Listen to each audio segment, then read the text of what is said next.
Hello, YouTubers. It's good to be back again, and today I'll be showcasing something really cool. So, as you all know, I've been on a pen test job around the Windows domain. So, been trying to showcase a couple of stuff as well, based on what I'm working on. Today, I thought it would be cool to showcase a tool which I've actually been using for I think the past 3 years now, if I'm not mistaken. It's called PingCastle, and it's really an awesome tool. If you are allowed to actually run this, it doesn't mean it's going to work in every environment. Some environments that I tried to run this, it didn't work on. But all you need is just a system that is with an account authenticated to the domain, and you can actually have that first-hand overview of the entirety of the domain, as well as map the risk or associated risk within the domain, which can help inform your pen tests, or like you strategizing how to go about what you're going to be doing. So let's quickly quit the chart and jump into this and show you guys the tool. So it's called PingCastle. You can download it from here. I may leave this link in the description. I got it downloaded already and extracted. So in my PowerShell terminal, you can see it's right there, the .exe file. What I'm going to do is I'm going to run the .exe file and start this. Remember, all you need an account that is authenticated to the domain. So if I start this, you will see it gives me the option to either run a health check to map the risk of the domain, which is what we'll be doing, or you can aggregate multiple reports based on previous scans, or you can as well as build a map of all interconnected domains if you probably have the forest in there. Then also you can perform specific security checks on workstations if you want to go after that. Well, we will go with the first option today. Then the domain for us is correct because we've been working with CPT Secure, which I had configured on this Windows 2008 server. So we simply need to just select that, and then that should start. Not sure why it isn't, but we'll wait for a while. Okay, maybe I should just type that in.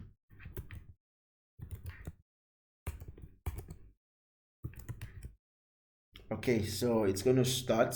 Now, this may take a while depending on the size we're looking at here for the domain. So this is going to run every possible, it's more like simulating every possible steps which you will take to do your normal enumeration. Then it's going to also do a risk classification for you. Hence, it makes it simple, taking off that stress which you have to put in the work to do your classification. It gives you these nice results which you will see in HTML file, and that will be pretty much easy for us to work with, to be able to know where to start from if we're going to be attacking this domain. All right, I'm going to wait for this to finish, then I will probably come back to you guys with the results and we'll discuss it. Yeah, so we've finished our scan, and you can see we've got this adhccptsecure.org HTML file, and also the XML file which you can export to maybe pass into any other tool that we want to use to analyze our results. But I'm just going to look at the HTML file, then we'll discuss that result. So over here in this folder, I can see it right there for cptsecure.org. I'm going to just open that up and let's critically analyze these results. Let's see if we can find any possible low-hanging fruits. Now we can see the domain risk level is 100 out of 100. Well, that doesn't smell like a good thing for us. So let's quickly look around and see what's been found. Now the interactive user or computer, we can see checked for also more like the stale objects, privilege accounts, trusts, and anomalies as well. And then we can use the basic legend for yellow, orange, red, and white to tell us what is okay. So that has been spelled here, as you can see over there. So quickly analyzing this, we can see the maturity level also. It gives us a hint probably, which is one good thing it does, as well as looking at MITRE framework to be able to help us understand how we can use that as well to map threats within the environment. Okay, so starting with the stale objects, this is rated 82 out of 100, and not good. It gives us hints, presence of DS enabled accounts. We can click on that to see specifically what it is, the technical explanation, the advice or possible solution, more like recommendation. Then it also attach a bunch of documentations. It even does a point grading for us, which is pretty awesome anyways for me. So I know that definitely this is, I want to go look into this. There's one account associated with this. Then I can see next number of DC with configuration issues. In this case, I can see two domain controllers with invalid user accounts, no configuration, obviously. We also want to go look into that. Then we can as well see there's SMB version 1, which is obviously not good. So we need to also go get that thing fixed as quick as possible. Gives us also the description, the technical explanation, the advice solution, which is always unique. Then also there's non-admin user.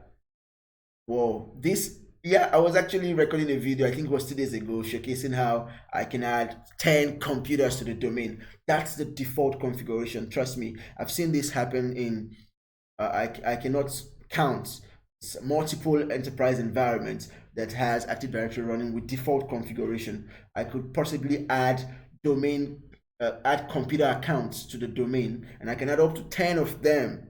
Well, I'd shown you how to do that in the previous video. Also, that's a flaw. We can quickly fix this if we analyze the advice. This is actually pretty unique. We can go about how to remediate this. I think I'd explained this in my video, the MSDS machine account quota. We need to adjust that value and ensure we're not being able to allow users authenticated users add computer accounts. Then also we can see the number of DC inactive. There are 2 of them. I think I've looked at that.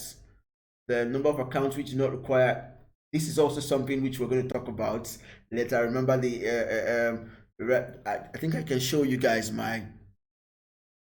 because it's part of the workflow which I'm going to complete later for this Active Directory enumeration, the ASP rep roasting. The fact that we have accounts without KBRS authentication thing happening there. So we can see there are, and there's an account which we will be using to probably take advantage of this when we get to that point. Okay, presence of Windows 8 also showing us that stuff. The number of accounts which has never expired. Okay, this one we've exploited this vulnerability. We can see there are possibly 3 accounts with that issue. Then also presence of Windows 7. That's, I think, is a false positive. Then for privileged accounts, we can also analyze this. Well, I'm not going to go into details of every bit of this, but I just want to show you how easy it is for you as a pen tester to run a tool like this, have an overview, then it gives you the well-informed approach with which you can now adopt to carry out your penetration test. Because already I can see there are lots of security flaws associated with this domain, most of which are associated with default configuration. Hence, I can design an attack methodology which will make it easy for me to go after this domain, compromise the domain, steal possible credentials, and even own the domain entirely if I want to do that. Okay. Now you may be wondering, do I need to be a privileged user to be able to run this? I can tell you more than 70% of the time, no. Any user account can actually run this tool and grab all this information. In fact, later on I'll be showing you how to use PowerShell to do the same thing which this tool is doing, just with a blank vanilla user account. You can dump entirely everything this tool is doing. But for that case, we will have to be the one now doing the analysis. But I'm saving you the stress by running a tool like this to do the analysis for you. Okay. We can as well see domain information. We can see a bit of critical issue here being flagged, recycle being enabled, no. Then no Azure AD happening there. Account analysis also done. NB active, we can see this total of 2,508. Now out of 2,510. Okay, we can also verify the objectives associated with password expiration. We can see there are 3 critical issues raised here. Then also KBRS pre-authentication, 167 issues. That's quite high anyways. Operating system flaws as well. We can see them being painted out here. A domain controller, admin group. Well, having data like this simplifies the whole pen test job for you, trust me. Well, I'm going to stop this recording here, but it's a good practice to always run stuff like this for your environment to understand what you have, so you can quickly fix stuff or remediate stuff or adjust some of those default configurations, or even use a group policy to manage stuff. Thank you for your time, and I'll see you in the next recording. Have a great day. Bye.